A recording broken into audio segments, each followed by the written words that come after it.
Tato. We're minus one member tonight, Bishop Richard Randerson, who can't be here, and this was his karakia that he delivered this morning.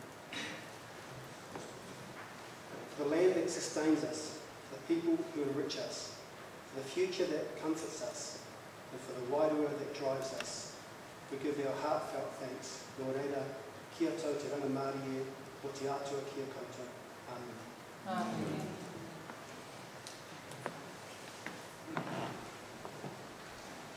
I ngā mana, i ngā reo, i ngā karangarangatanga. Nau mai, haere mai, whakatau mai, whakarongo ki a mātou, kōrero kia koutou kātua. It is with humbleness that I stand here in this house and acknowledge my ancestors who worked here. In 1872, 7 generations ago, one of my poa worked in the other house as an MHR. Ihaya Paimu.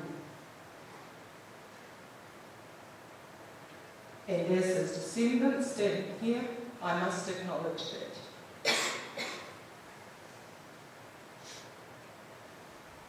So, it is 2058, and I have seen the return of the Black River. It is the tuna that my grandmother told me about after she'd been to Christchurch, after the earthquakes, and she fished the tuna, but there was no Black River. There were only a few tuna. And she said then, I want my mokapuna to be able to go and see what she never saw. The Black River that runs from the lake over the gravel of Birdlands Flat and out to the sea. When my moko can do that and see that and fish that, I will know that I have passed on a future. And we must work at that future. So she set about contributing in a forum, challenging them in the house that ruled our lands. And we are here, and I have seen it. And I have a mokopuna now, and he is going to tell you how we got here.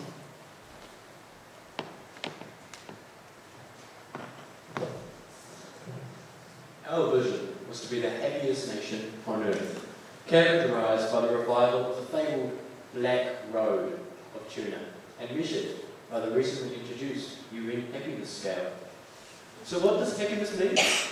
The foundation of our vision was on the 4 pū, beginning with Papa Tuanuku, or a restored environment, followed by the Kota Haitanga, our dynamic and capable communities.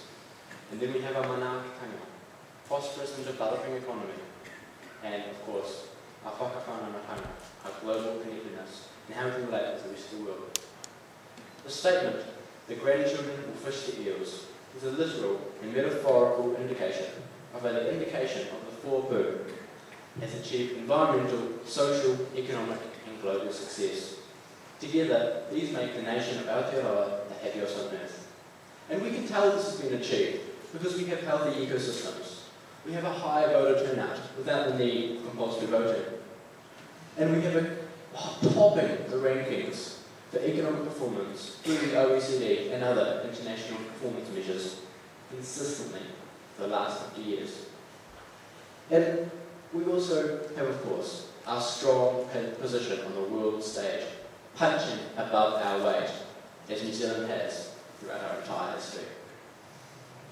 So what are the key pillars here? The first is the restored environment. This is the restoration of the vast quantities of air in our rivers, showcases our exemplary water quality and healthy ecosystems, as well as our reduced reliance on dairy-based agriculture has led us to be world leaders in sustainable practice. We live with the benefits of a natural world, and we have retained our place in the world as a focal point for biodiversity, health and well-being. We've developed economic activity that adds social value, and that adds economic value, and it adds environmental value. And this is the key pinnacle of what we've achieved. The second thing is our dynamic and capable communities. And this is really held up to the Aotearoa Citizens Charter, which was aimed to be brought through in the first 10 years after this plan was devised in 2011. We managed to get it through in 2013. What is the Aotearoa Citizens Charter? It is the foundation of our current generation of New Zealanders, based on our culture of recognising value across the board, recognising our environmental value, our social value, inclusive social system to the old, our ageing population, and the young, the next generation, our entrepreneurs, and we have been fostering that over the last 50 years, and that's what makes us New Zealanders. It's enabled us to lead the world when it comes to how we cooperate as a community. It's not a constitution. Constitution is a word for colonialism. This is a citizens' charter, and that's what we are as New Zealanders. It has enabled us to be educated and responsive to opportunities. It has enabled us to foster the entrepreneurship that we need to be these world leaders. And at the same time, it has continued the resilience and the versatility that we first saw in the Christchurch earthquake of 2011. This resilience that characterises the true nature of Kiwis. Through new legislation, we motivated and incentivised the community to engage in governance. Every major act through Parliament required community consultation. We linked the government and the community, and that's what got us where we are today. The third pillar is developing a prosperous economy. We had the emphasis on consolidating research and development to business, building up a strong link between science and making money, so that New Zealand ideas can be developed and New Zealanders can be the ones profiting off our ideas, because we have ideas and we make the most of them. We managed to convert our ideas into commercial success, and what this did is it led us to move forward together. It's not about the rich getting richer, but it's also about the less well-off catching up. It's about moving forward together as a community, and this underpins our social model. Also, the development of high-speed data with the Pacific Fibre way back in 2012 enabled us to be able to compete with the rest of the world. Because in today's society, there's no such thing as borders. With our ultra-fast broadband, we were able to compete on a world scale. Which leads us to the fourth pillar of global connectedness. Ever since New Zealand helped found the United Nations, way back in the 40s, we've maintained our strong trade and peacekeeping relationships. New Zealand has been standing up for human rights on the international stage, so our environmental, economic and social success hasn't come at the cost of our commitment to the rest of the world.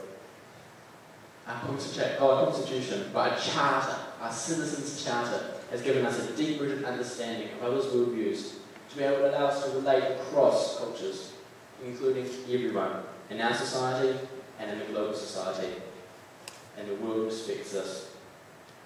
Our milestones, key milestones in this, were the Citizens' Charter, which really set everything going. It was our platform for these crucial social values. And we aimed for this for 2017.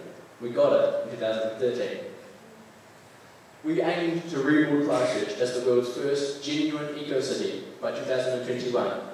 10 years after the earthquake, people were queuing up to visit and to understand how we managed to do this.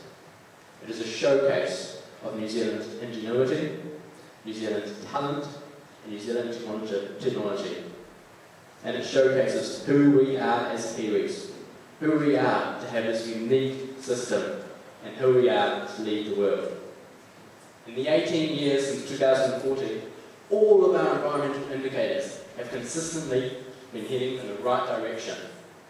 We have achieved sustainability, and we have continued to do so.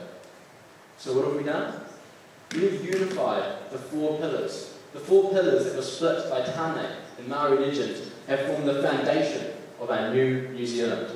They have enabled us to be the happiest people in the world. And yes, the tuna still fill the rivers.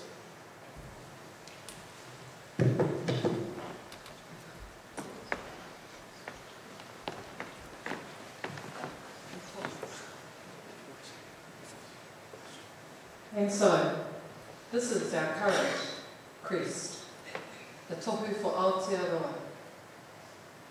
It is about people who have joined together in this land. It is about the tuna and how we catch it, and through manaakitanga we feed others.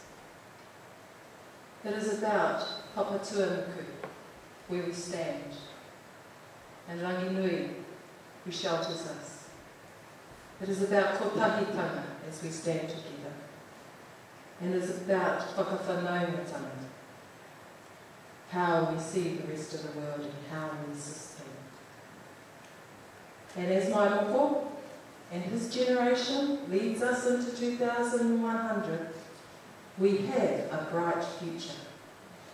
We have a world to live in.